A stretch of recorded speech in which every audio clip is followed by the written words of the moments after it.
فرمایا وَإِذَا سَأَلَكَ عِبَادِي أَنِّي فَإِنِّي قَرِيب، محبوب جب میرے بندے آپ کی بارگاہ میں آ کے میرے بارے میں پوچھیں نا تو ان سے کہہ دینا میں ان کے قریب ہی ہوں،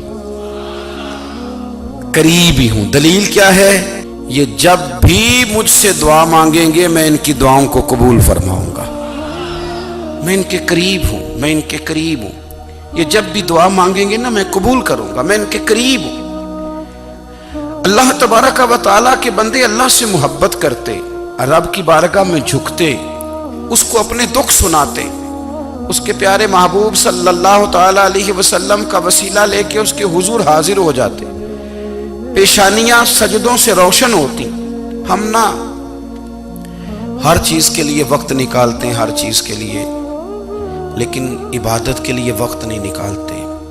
ہر شے آباد ہے، ہر شے، ہماری فیس بک بھی آباد ہے، واٹس ایپ بھی آباد ہے، ہمارے ٹویٹر بھی آباد ہیں، ہماری ہر چیز آباد ہے۔ سب سے کم آباد ہمارا مصلی رہ گیا ہے، سب سے کم۔ وہ لوگ اب ڈھونڈنے سے ملتے ہیں جن کی بغل میں مصلی ہوتا تھا۔ میرے بھائی آپ کتنا کو دنیا کے پیچھے بھاگو گے تھکا دے گی، کتنا دولت کے پیچھے بھاگو گے تھکا دے گی۔ آپ جب اپنی زندگی میں جمع تفریق کرو گے نا تو مرتے وقت احساس ہوگا کہ سارا کچھ تو لوگوں کے لیے کیا، اپنے لیے تو کر ہی کچھ نہیں سکے۔ اور ہم عبادت کے معاملے میں بہانے بازی بھی کرتے ہیں۔ ہم کہتے ہیں اوہو رزق کمانا بھی تو عبادت ہی ہے نا، تو میں حلال روزی کے لیے جا رہا ہوں، یہ بھی تو عبادت ہے نا۔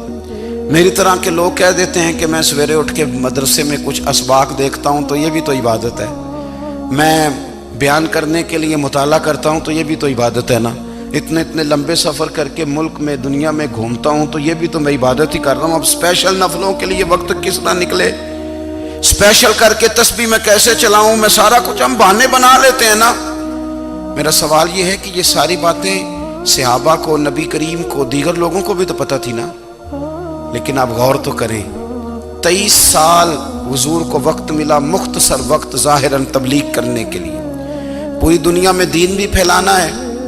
گھر میں 11 ازواج ہے، 4 بیٹیاں ہیں، ان کی اولادیں، سارے کام کاج بھی دیکھنے، لیکن سیدہ طیبہ طاہرہ حضرت عائشہ صدیقہ رضی اللہ تعالیٰ عنہ فرماتی ہیں سارا دن تبلیغ کرتے، ہر غلام کے دکھ سنتے، گھر میں آتے تو اپنے گھر والوں کا خیال کرتے، کام میں ہمارا ہاتھ بٹاتے۔ قربان جاؤں، کہتی ہیں زمانہ سارا سو جاتا لیکن آمنہ کے لال مصلی بچھا لیتے۔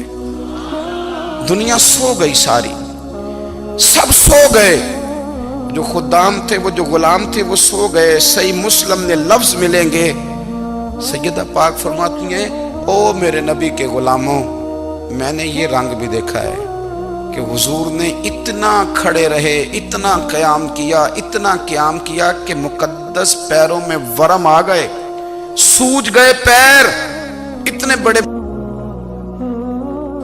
دل پہ ہاتھ رکھ کے نہیں بتا سکتا کہ میرے کبھی نماز میں پیر سوج گئے، کوئی نہیں بتا سکتا۔ بچوں کی روٹی کماتے تھک گئے بات الگ ہے، ہم سیر کرنے گئے تو تھک گئے بات الگ ہے، لیکن عبادت میں یہ بھی تو مسلم شریف ہے نا، یہ بھی تو دین ہے نا، یہ بھی تو حضور کی سنت ہے، یہ بھی تو وہ چیز ہے جو کریم کی آنکھوں کی ٹھنڈک ہے۔ سیدہ فرماتی ہیں پیروں میں ورم آ گئے، اور ساری رات ہی حضور نے نماز پڑھی اور ایک ہی آیت بار بار دہرائی۔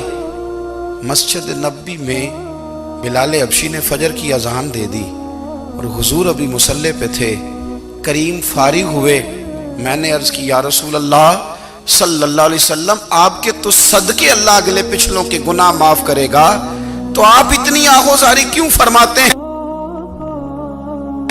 آپ تو شفیع ہیں، آپ تو انبیاء کے امام ہیں۔ تو حضور نے فرمایا عائشہ تم نے گنوایا ہے نا میرے اللہ کی مجھ پر کتنی رحمت ہے، افلا اکون عبدا شکورا، فرمایا اگر اس نے اتنی نعمتیں دی ہیں تو کیا میں اس کا شکر گزار بندہ نہ بنوں، میں شکر گزار بندہ نہ بنوں اس کا؟ پھر اگر اتنی نعمتیں اس نے دی ہیں، مجھے اتنا نوازا ہے، تو پھر میں اس کے سامنے سجدے نہ کروں؟ او میرے بھائی، بڑے قابل فخر لوگ ہیں ہم کہ ہم نبی پاک کے غلام ہیں، ہم قابل فخر ہیں کہ نبی کریم کے غلام ہیں، کیا کبھی اس غلامی کے شکرانے میں بھی 2 نفل پڑھے کہ یا اللہ تیرا شکر ہے تو نے ہمیں حضور کا غلام بنایا ہے؟ یاد رکھیں کہ اپنی روحانی زندگی کو آباد کریں، استغفار پڑھیں، تسبیحات کریں۔ حضرت عبداللہ ابن عمر رضی اللہ تعالیٰ عنہ حضرت عمر کے صاحبزادے ہیں، مکہ مکرمہ میں ان کی قبر ہے۔ میں نے جب انہیں پڑھا تو مجھے ان سے بڑا پیار ہو گیا، لیکن آپ کو پتہ ہے وہاں جا کے کسی شخص کا مزار تلاش کرنا یا پوچھنا ایک مشکل کام ہوتا ہے۔ تو ایک دفعہ میں مکہ شریف میں حاضر تھا، تو ایک گاڑی والا ڈرائیور مجھے کہنے لگا کہ مولانا میں آپ کو جانتا ہوں، مجھے آپ سے محبت ہے، ایک بات بتاؤں آپ کو۔ میں نے کہا بتاؤ۔ کہنے لگے حضرت عبداللہ ابن عمر کی قبر دیکھنی ہے۔ میں نے کہا یہ تو نہیں کہہ رہا، یہ کسی نے بندوبست کرایا ہے، یہ اللہ نے تیرے دل میں بات ڈالی ہے، یہ ہو گیا، تو لے چل مجھے۔ حضرت عبداللہ ابن عمر کو نبی پاک نے فرمایا تھا راجل صالح، یہ نیک بندہ ہے، یہ متقی آدمی۔ حضرت عبداللہ ابن عمر رضی اللہ تعالیٰ عنہ سیدنا فاروق اعظم رضی اللہ تعالیٰ عنہ کے صاحبزادے ہیں، اور ان کی ہمشیرہ سیدہ حفصہ رضی اللہ تعالیٰ عنہ حضور کی زوجہ محترمہ۔ ایک دن اپنی ہمشیرہ سے کہنے لگے کہ نبی کریم صلی اللہ تعالیٰ علیہ وسلم گھر میں آئے نا، اور اگر حضور غم امت میں پریشان نہ ہوں، طبیعت کو حشاش بشاش دیکھو، تو ذرا پوچھنا تو صحیح حضور کا میرے بارے میں کیا خیال ہے، پوچھنا تو صحیح کہ کریم کی بارگاہ میں میرا کیا مقام ہے، میرے بارے میں حضور کیا فرماتے ہیں۔ اب بہن کو کام بتائے، اور بتائے بھی بھائی، اور پھر بہن وہ کام نہ کرے، یہ تاریخ میں ہوتا نہیں۔ حضرت عمر فاروق رضی اللہ تعالیٰ عنہ کی صاحبزادی ام المومنین رضی اللہ تعالیٰ عنہ فرماتی ہیں کہ میں تو بس منتظر تھی، انہوں نے تو کہا تھا نا کہ اگر تم حشاش بشاش دیکھو تو بات کرنا، لیکن حضور تشریف لائے، میری باری تھی، میرے گھر تشریف لائے، کھانا پیش کیا تو فوراً میں نے عرض کی حضور ایک بات پوچھنی تھی۔ تو حضور نے فرمایا پوچھئے۔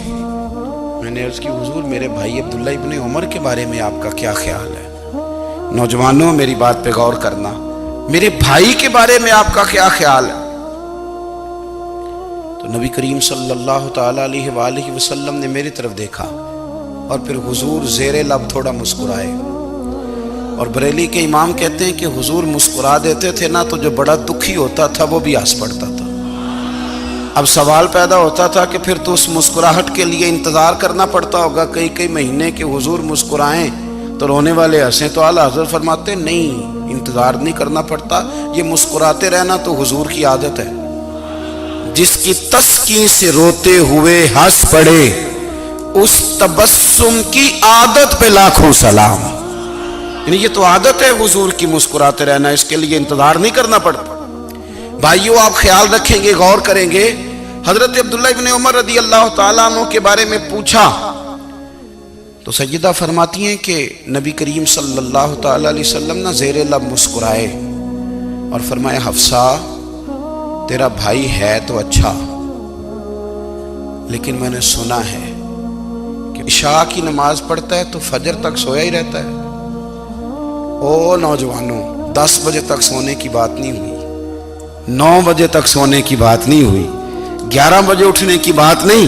حضور فرمانے لگے میں نے سنا ہے کہ عشاء کی نماز پڑھ کے سو جاتا ہے اور فجر تک سویا ہی رہتا ہے، اسے چاہیے کہ تہجد کے وقت اٹھا کرے، اللہ کی بارگاہ میں حاضر ہوا کرے، آہوزاری کرے، سجدے کرے، عبادت کرے، اٹھتا ہے اور فجر میں جا کے اٹھتا ہے۔ حضرت جناب حفصہ رضی اللہ تعالیٰ عنہ کہتی ہے میں نے جناب عبداللہ ابن عمر کو پیغام دیا اور میں نے کہا میرے جوان بھائی سن، نبی پاک نے فرمایا ہے تو اچھا پر تہجد میں نہیں اٹھتا، نفل نہیں پڑھتا۔ او میری ملت کے جوانوں، مزہ نہیں آ جاتا جب ساری دنیا سوئی ہو، ساری دنیا، اور بستر بھی گرم ہو اور نیند بھی پورا غلبہ کر رہی ہو، اور اچانک گھنٹی بجے دماغ میں، آنکھ کھلے، گھڑی پہ نظر پڑے، 3:30 4 بجے کا پیغام گھڑی بتائے، اور کوئی چڑھتی جوانی والا اٹھ کے وضو کرے، اور جب وہ مصلی کھول کے بچھائے تو مدینے والے محبوب کہتے ہیں کہ ہر نماز پہ رب ثواب دیتا ہے، اور جو اٹھ کے تہجد کی نماز پڑھے اسے دیکھ کے تو رب مسکراتا ہے، جو اس کی شان کے لائق ہے، جو اس کی شان کے لائق، وہ مسکراتا ہے، خوش ہوتا ہے کہ میرا بندہ تہجد میں اٹھ گیا، وہ مسکراتا ہے۔ کاش ہماری صبحیں کبھی اپنے مالک کے نام ہو جائیں، کاش کے صبح۔ حضرت ابو الحسن رحمۃ اللہ تعالی علیہ حضرت معاذ ابن جبل رضی اللہ تعالیٰ عنہ کے پاس بیٹھا کرتے تھے، فرماتے ہیں ان سے جو پیار بڑھا تو پھر میرا مصلی سے بھی بڑھ گیا۔ تابعی ہیں، فرماتے ہیں صحابی رسول سے محبت ہوئی تو ذکر سے بھی ہو گئی، پھر درود شریف سے بھی ہو گئی، محبت ان سے بڑھی تو پھر اللہ نے مسجد کا پیار بھی بڑھا دیا۔ آپ فرماتے ہیں کہ میری ہر وقت طبیعت چاہتی تھی کہ بس اللہ اللہ کروں، بس اللہ اللہ کروں، بس نہ میں ذرا تھوڑی جان چھڑاؤں لوگوں سے، کو 10 منٹ ملے تو میں کو 4 نفل پڑھ لوں، میں تھوڑا سا نہ بچوں لوگوں سے، اور مجھے تسبیح ملے تو میں نہ کچھ 400-500 دفعہ استغفار پڑھوں، سبحان اللہ، الحمدللہ، اللہ اکبر، لا حول ولا قوت الا باللہ، میں نہ تسبیحات پڑھوں۔ فرماتے ہیں کہ بچے تھے گھر میں 6-7، غربت تھی، کام ملتا کوئی نہیں تھا، اور میں کام چور نہیں تھا، کام ڈھونڈتا تھا، پر اللہ کی قدرت کے کام نہیں ملتا تھا۔ فرماتے ہیں کہ میں نے ایک دن اپنی اہلیہ سے کہا کہ آج میں پھر جاتا ہوں کام ڈھونڈنے، تو میری بیوی بڑی فرما بردار تھی، پر اس دن نہ غربت کے ہاتھوں تنگ آ کے کہنے لگی آج نانا کوئی تو چیز لے کے آیا، تو مجھ سے بچوں کی بھوک نہیں دیکھی جاتی، یہ سب روگاں دا روگ محمد جس دا نام غریبی، کنڈ بلا کے لنگ جاندے نہیں دوست یار قریبی، آج نہ کچھ لے کے آیا تو میں بچے لے کے میکے چلی جاؤں گی۔ شیخ فرماتے ہیں کہ میں بڑا پریشان گھر سے نکلا، پر میں نے صبح سے لے کے زور تک کام ڈھونڈا، کام ملا کوئی نہیں، تو میرے دل میں خیال آیا چلو کام نہیں ملتا تو اللہ اللہ تو کرے نا، چلو بندوں کی مزدوری نہیں ملتی تو رب کریم کی عبادت ہی کرتے ہیں۔ فرماتے ہیں کہ میں نے نا فرات کے پانی سے وضو کیا، نہر کے، شدید دھوپ تھی، ساتھ ریت تھی اور ریت تپ رہی تھی، میں نے اپنا رومال وہیں مصلی کے طور پر بچھا لیا، اور فرماتے ہیں کہ زور سے لے کر عصر تک نماز پڑھی، دھوپ بھی پورے زور پہ، پر میرے سجدے کا ذوق بھی پورے زور پہ۔ فرماتے ہیں سورج بھی چمک رہا ہے اور رب کی عبادت کا ذوق بھی پورے زور پہ، میں سجدہ کروں تو پھر میرا اٹھانے کو جی نہ چاہے۔ میرے استاد لکھا کرتے تھے، یہ ان کا شعر ہے، وہ کہا کرتے تھے مجھے سوز دے، مجھے ساز دے، اور مجھے نیم شب کا نیاز دے، دم سجدہ خود کو میں توڑ دوں، مجھے ایسا ذوق نماز دے، اور میں تیری بہار کا پھول ہوں، میں کھلا بھی ہوں تو تیرے لیے، مجھے میری شاخ سے توڑ لے، مجھے اپنی زلف کا ناز دے۔ بھائی فرماتے ہیں کہ عصر تک میں نے نفل پڑھے، دل ڈھلنے لگا، عصر کی نماز پڑھی اور میں وہاں سے چلا۔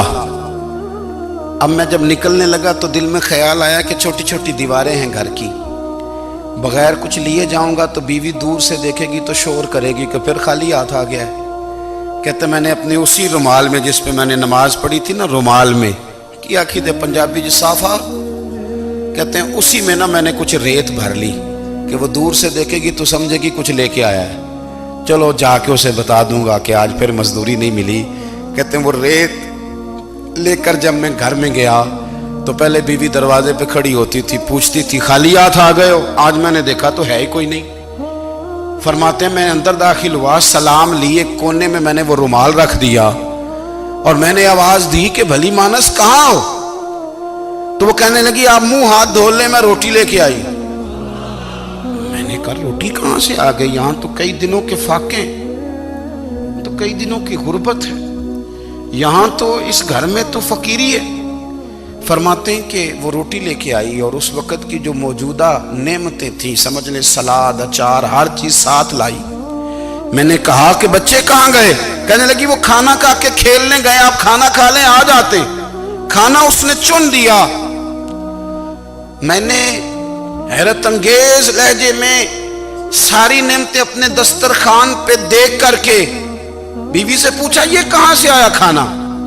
بچوں کو تو نے کہاں سے کھانا کھلایا؟ یہ سارا کچھ کیسا ہے؟ کہنے لگی پتہ نہیں آج آپ کس کریم کی مزدوری کرنے چلے گئے تھے، پتہ نہیں کس کریم کی، میرے گھر میں تو اتنی نعمتیں آئی ہیں کہ مجھ سے سنبھالی نہیں جا رہی، اتنا اناج ہے، اتنا گندم ہے، کس کریم کے دروازے آج چلے گئے تھے؟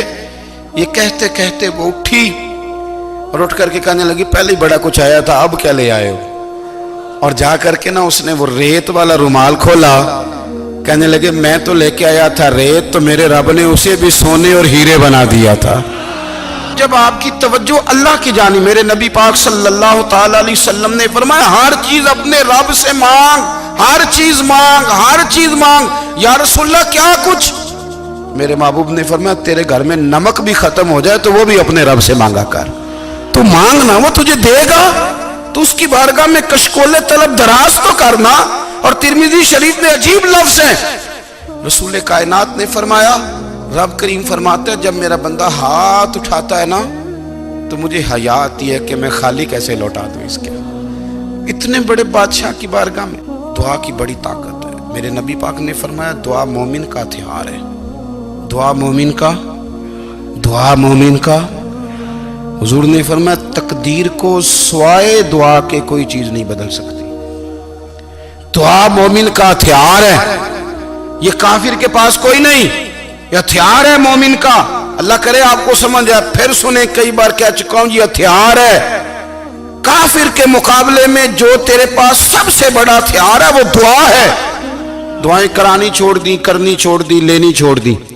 حضرت سیدنا انس بن مالک رضی اللہ تعالیٰ عنہ فرمایا کرتے تھے میں نے وہ رنگ دیکھا ہے جب حضور دعا مانگتے تھے اور حضور کی مقدس آنکھوں میں آنسو بھی ساتھ ہی بہا کرتے تھے، میں نے وہ انداز دیکھا ہے۔ بھائی اپنا مصلی کا، عبادت کا، وظائف کا، اللہ اللہ کا سلسلہ اس کو مضبوط کرے، اپنی دعاؤں کے تعلق کو مضبوط کرے۔